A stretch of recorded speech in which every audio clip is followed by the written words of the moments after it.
water. There's a bunch of other contaminants that I didn't list that can also be found in your drinking water, but these are the most prominent ones that you will most likely find. So the safest way to ensure that you have drinking water is to make sure that you get your water tested to make sure that it is clean.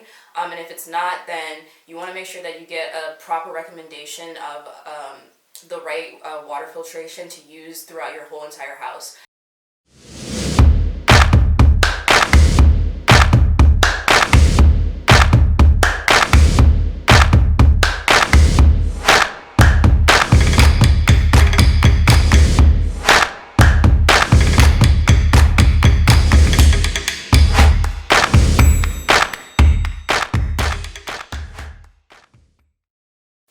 Hey guys, I'm Sade and we're back with Aquafeel Maryland's podcast channel. Today is the fourth podcast that we're doing today, and we're going to be talking about 10 contaminants that could possibly be found in your drinking water. And that is just so important to find out because it has a lot of health risks if you do have these contaminants in your water. So we're going to get right into the episode, but before we do, if you liked our content, make sure you subscribe to our channel, comment down below, and let me know if you like what we talk about today and what you guys want to hear in the future and how you feel about the content today. So comment below and subscribe to our channel. So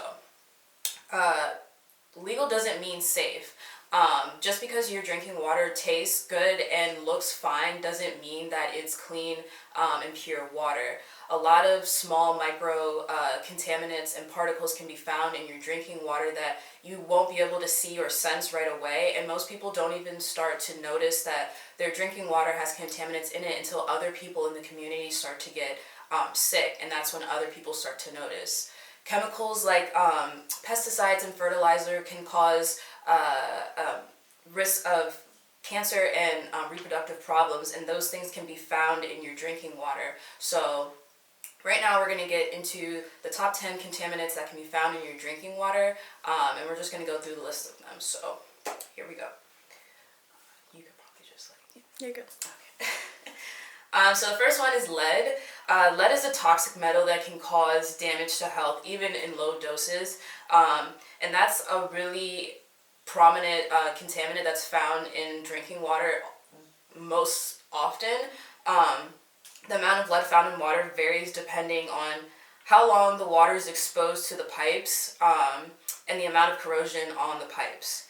The second contaminant that can be found in your water is chlorine. Chlorine is a powerful oxidant that added to the water by several municipal water systems to control microbes. Chlorine can absorb through physical consumption as well as through your skin while bathing. So chlorine is like really toxic for you. You want to make sure that you don't have that in your drinking water, so that's an important reason to get your water tested.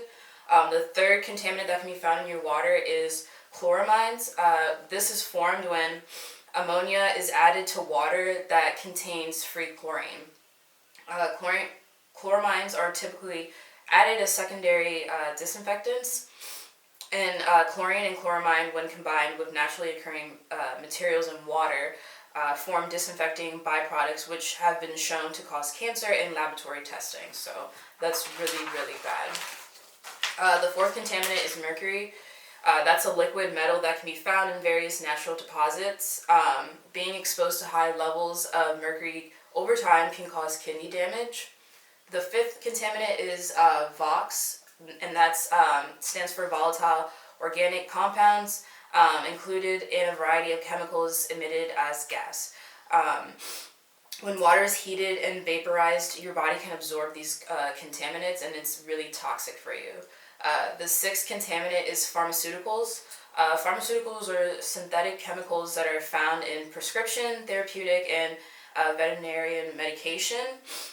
They commonly make it into the water stream from poorly controlled manufacturing facilities and improper disposal. The seventh contaminant is herbicides. Herbicides enter the drinking water system by acclimation in public soil and water sources.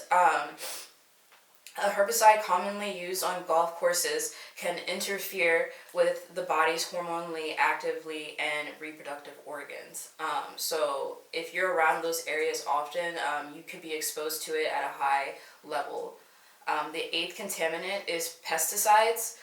Those travel through your sewers that run from drains and within your home, carrying all wastewater to treatment plants where you remain untreated throughout the detoxifying process, and that's when your water basically gets cleaned and comes back to your home, and traveling through those rusty pipes where I mentioned earlier, that's where a lot of the lead starts to get into your water. The ninth contaminant is cysts. Cysts are a microbial parasite that can be found in lakes and rivers and can enter the water through sewage, leaking septic tanks, and runoff from feedlots. Many cysts are resistant to water disinfectant process, making cysts a health risk in tap water. And lastly is MTBE. I honestly can't pronounce the actual word for it. It's methanol teratol butane ether, and it's used in gasoline throughout the country to reduce carbon monoxide and ozone levels from auto emissions. MTBE can leak into water through seepage of underground storage tanks, pipelines, spills, discharge from water engines into lakes and rivers. So those are the top 10 contaminants that can be found in your drinking water. There's a bunch of other contaminants that I didn't list that can also be found in your drinking water, but these are the most prominent ones that you will most likely find. So the safest way to ensure that you have drinking water is to make sure that you get your water tested to make sure that it is clean. And if it's not, then you want to make sure that you get a proper recommendation of the right water filtration to use throughout your whole entire house. And at Aquafeel Maryland, all you have to do is go to our website and sign up for a free water test. And we come in, test your water, and then we give you a recommendation of what type of water filter system we feel like you should use, and then you would have clean water. So visit us at aquafeelmaryland.com to get your water tested, and make sure that you tune in for the next episode. We're going to be talking about a very important topic that you don't want to miss, and make sure you follow all of our socials on Twitter, Instagram, and Facebook to follow all of our content. Thanks.